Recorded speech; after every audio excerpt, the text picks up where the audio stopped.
السلام علیکم، Owais T V کے سب کی خیر حاضر ہیں اور آج کا ہمارا موضوع ہے 23 مارچ۔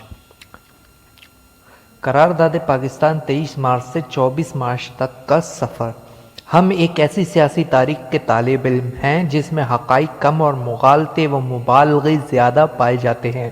جی ہاں، ہم شاگرد ہیں پاکستان کی سیاسی تاریخ کے۔ ہماری کوشش ہوتی ہے کہ اپنے مضامین کے ذریعے تاریخ کی حقیقت پہ سے ان مغالطوں اور مبالغوں کی گرد ہٹائی جائے۔ مثلا پاکستان کی تاریخ پیدائش 14 اگست کے بجائے 15 اگست ہے، یا محترمہ فاطمہ جناح کی کتاب مائی برادر کے 2 صفحے غائب کیے گئے۔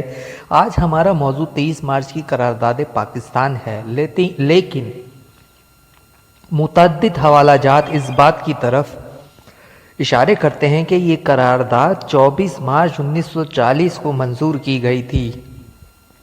قرارداد لاہور کے بارے میں عام تاثر یہ ہے کہ بر صغیر میں بسنے والے مسلمانوں نے لاہور اقبال پارک منٹو پارک کے مقام پر آل انڈیا مسلم لیگ کے 1940 کے سالانہ اجلاس میں اپنے لیے ایک الگ خطے کے مطالبے کی قرارداد منظور کی تھی۔ قرارداد لاہور، جو بعد ازاں قرارداد پاکستان کے نام سے موسوم ہوئی، پاکستان کے قیام کی بنیاد قرار دی جاتی ہے۔ ایک عام پاکستانی کے لیے تاریخ کے ماخذ ملک کی درسی کتابیں ہیں یا پھر وہ غیر سرکاری مصنفین کی تصانیف جو درسی کتابوں کا ہی پرتو سمجھی جاتی ہیں۔ ان میں درج حوالوں کے مرہون منت ایک عام پاکستانی کے نزدیک 23 مارچ کی تاریخی قرارداد پاکستان یا قرارداد لاہور کی منظوری کی تاریخ ہے۔ تاہم اگر بر صغیر کی تاریخ کے اس اہم تاریخی واقعے کا جانبدارانہ تجزیہ کیا جائے تو یہ حقیقت ظاہر ہوتی ہے کہ قرارداد پاکستان 23 مارچ کو نہیں بلکہ 24 مارچ کو آل انڈیا مسلم لیگ کے سالانہ اجلاس میں منظور ہوئی تھی۔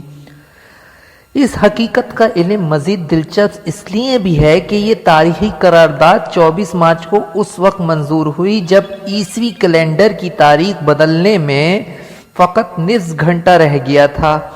اس کا مطلب یہ ہوا یہ قرارداد 24 مارچ 1940 کے 11:30 بجے منظور کی گئی تھی۔ اس سے قبل 1938 میں اسی طرز کی ایک قرارداد کراچی میں منظور کی گئی تھی۔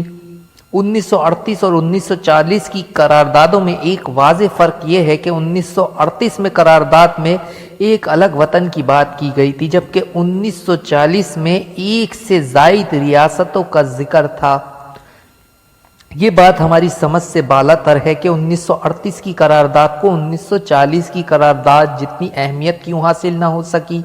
قرارداد لاہور سے 2 سال قبل کراچی کے عیدگاہ میدان میں قائد اعظم محمد علی جناح کی زیر صدارت سندھ صوبائی مسلم لیگ کا اجلاس منعقد ہوا، جس میں بر صغیر کے تمام سرکردہ مسلم رہنماؤں نے شرکت کی۔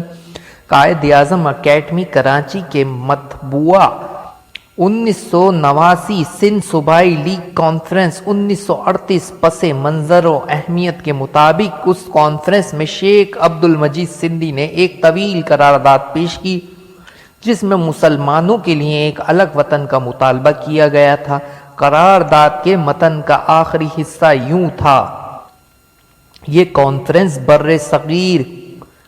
بر اعظم ہندوستان میں دائمی امن اور ہندو اور مسلمانوں کی آزادی کے ساتھ ثقافتی ترقی، اقتصادی و سماجی بہبودی اور سیاسی خود ارادی کے مفادات کو مد نظر رکھتے ہوئے آل انڈیا مسلم لیگ کو یہ تجویز دینا انتہائی ضروری سمجھتی ہے کہ وہ اس بات پر از سر نو غور کرے کہ ہندوستان کے لیے کون سا آئین مناسب ہوگا جس کے ذریعے دونوں قومیں اپنا جائز مقام حاصل کر سکیں، اور ایک ایسا آئینی منصوبہ تیار کریں جس کے تحت مسلمان قوم مکمل طور پر آزادی حاصل کر سکے۔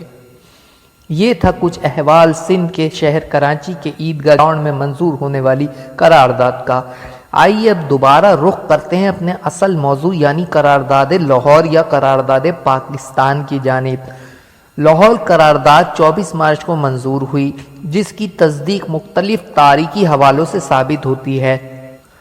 اس سلسلے میں قیام پاکستان سے قبل تحریک پاکستان اور بعد از قیام ملک کی قومی تاریخ پر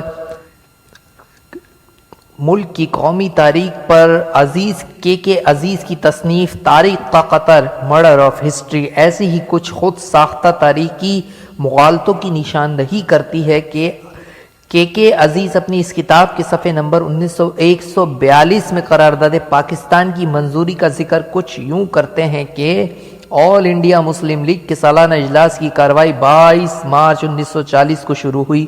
نواب ممدوٹ نے استقبالیہ کمیٹی کے سربراہ کے طور پر افتتاحی خطاب کیا۔ جناح صاحب نے بعد میں طویل تقریر کی، اس کے ساتھ ہی اس دن کی کارروائی اختتام کو پہنچی۔ 23 مارچ 1940 کو اجلاس کی کارروائی 3 بجے سپہر شروع ہوئی۔